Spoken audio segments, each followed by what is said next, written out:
سے غیر مسلم ہے، لیکن ہمیں پاکستانی نسل پڑھائی میں آگے نہیں ہے، ان کو پڑھنے کا ماں باپ نے پتہ نہیں ذوق نہیں پیدا کیا.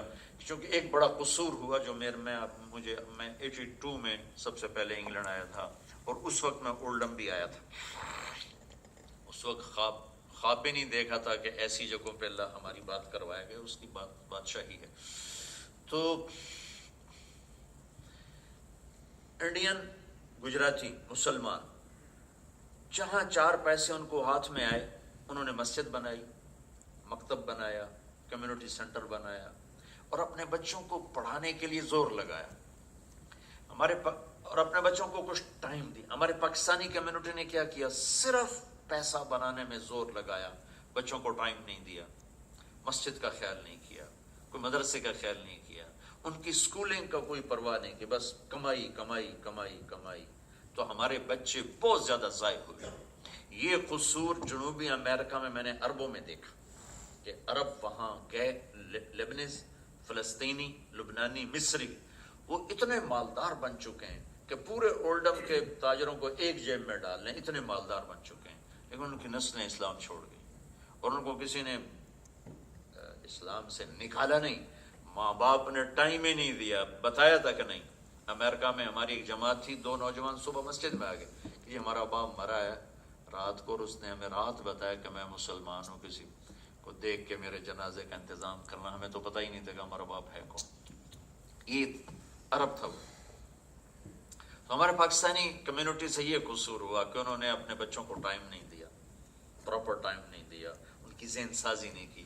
ہمارے بچے تعلیم میں پیچھے رہ گئے، دنیاوی چیزوں میں پیچھے رہ گئے، ڈرگز میں چلے گئے، لڑائی جھگڑے مار کٹائیوں میں چلے گئے، جیلیں بھر گئی ان سے.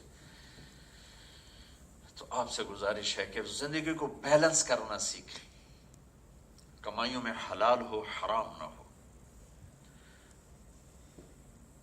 حلال میں کبھی پریشانی نہیں، اور حرام میں کبھی آدمی سکھ نہیں پا سکتا.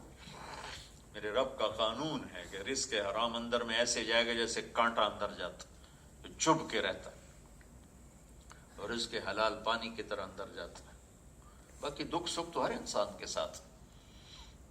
اپنی تجارت کو اپنی جنت کا ذریعہ بنائیں، اپنے پیپر فیئر کریں، ٹیکس بچانے کے لیے جھوٹ نہ بولیں، فراڈ نہ کریں. میرے نبی نے کہا میرا امتی ہر گناہ کر سکتا ہے، 2 نہیں کر سکتا. میرا امتی ہر گناہ کر سکتا ہے، 2 نہیں کر سکتا. ایک جھوٹ نہیں بول سکتا، ایک دھوکہ نہیں دے سکتا. اور آپ نے فرمایا جس نے دھوکہ دیا مجھ سے نہیں ہے. تو ہم اپنی زندگی کو نا اپنے نبی والا اور اپنے گھروں کو اپنی بیویوں کے ساتھ حسن سلوک رکھیں. یہاں طلاقیں بہت زیادہ ہو رہی، بہت زیادہ ہو رہی، چونکہ بچوں میں ٹالرنس نہیں ہے، برداشت نہیں ہے. برداشت کرنا ہم نے نہیں سیکھا، اپنی اولاد کو نہیں سکھایا. اللہ تعالیٰ مجھے بھی توفیق دے، آپ کو بھی توفیق دے. میرے نبی نے فرمایا بہترین انسان وہ ہے جو بیوی سے اچھا سلوک کرتا. اور آپ نے فرمایا میرا سب سے اعلیٰ سلوک ہے اپنی بیگمات کے ساتھ، اپنی بیویوں کے ساتھ. اور آپ نے عورتوں سے فرمایا کہ میری شریعت میں سجدہ ہوتا تو میں بیوی سے کہتا خامد کو سجدہ کر. بہت بیلنس کر کے بتا. بچوں کا سلوک. ایک صحابی آئے کہ یا رسول اللہ یہ میرا بیٹا ہے، میں نے اس کو غلام دیا ہے گفٹ. آپ نے کہا باقی بیٹوں کو دیا ہے؟ کہا نہیں. کہا واپس لے لو. اپنے بچوں میں برابری کرو، اپنے بچوں میں برابری کرو. ایک بچہ صفات والا ہوتا ہے، دوسرا کمزور ہوتا ہے. ماں باپ تانے دے دے کے چھوٹے بھائی کو بڑے کا دشمن بنا دیتے. یہ واقعہ میرے گھر میں ہوا ہے. میرا چھوٹا بیٹا پڑھائی میں 0 تھا، بڑا بیٹا ہر کلاس میں فرسٹ، پورے اسکول میں ٹاپ. اور چھوٹا بیٹا مر کے پا، اس کی ماں ہر وقت تانے دے، دیکھا تیرا بھائی کتنا پڑھتا ہے، تو کیا ہے، تو کیا ہے. وہ اپنے بھائی کا ہی دشمن بن گیا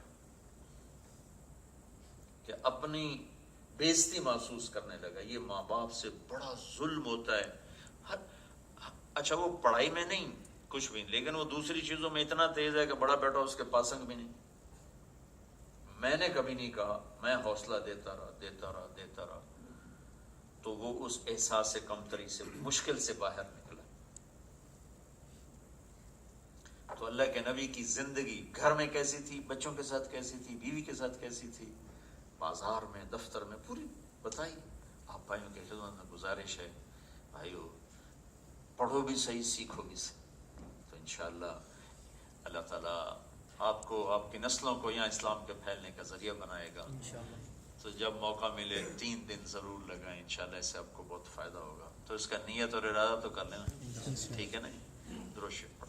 اللهم لك الحمد كما أنت أهله وصل على محمد كما أنت أهله وافعل بنا ما أنت أهله إنك أهل التقوى وأهل المغفرة. ربنا آتنا في الدنيا حسنة وفي الآخرة حسنة وقنا عذاب النار. یا اللہ ہماری اس مجلس کو، محفل کو قبول فرما. جو کچھ کہا ہے، جو کچھ سنا ہے، ہماری زندگی میں اتار دے، ہمیں اپنا بنا لے، اپنے حبیب کا بنا لے. نافرمانی ہماری زندگی سے نکال دے. کبھی ہو جائے تو ندامت کے آنسو عطا فرما. ان سارے دوستوں کو قبول فرما. ہمارے میئر صاحب کو اور عزت دے، بلندی دے، یا ان کو خدمت کرنے کی توفیق دے کہ اسلام کا نام روشن ہو، اسلام کا صحرا بلند ہو. یا اللہ ان سارے بھائیوں کو ان کی نسلوں سمیت یہاں عافیت، سکھ، سہولت والی زندگی عطا فرما. دکھوں سے بچا، بیماریوں سے بچا، آپس کی لڑائیوں سے، نفرتوں سے، فرقہ واریت سے بچا. اور یا اللہ امت بن کے چلنے والا بنا، امت بن کے چلنے والا بنا، مسلم بن کے چلنے والا بنا. ہماری نسل کی ضرورت کے مطابق ہمیں اپنے اسکول عطا فرما، مساجد عطا فرما، مدارس عطا فرما. جو بچے بچیاں ہمارے اس ماحول میں ہمارے ہاتھوں سے نکل گئے، دور ہو گئے، گم ہو گئے، اسی ماحول کا حصہ بن گئے، اپنے محبوب کے آنسوں کے صدقے وہ ہمیں واپس عطا فرما، انہیں اسلام پہ پختہ اور قائم فرما. ان سارے دوستوں کو انتہائی جزائے خیر عطا فرما. وصلی اللہ تعالیٰ نبی الکریم.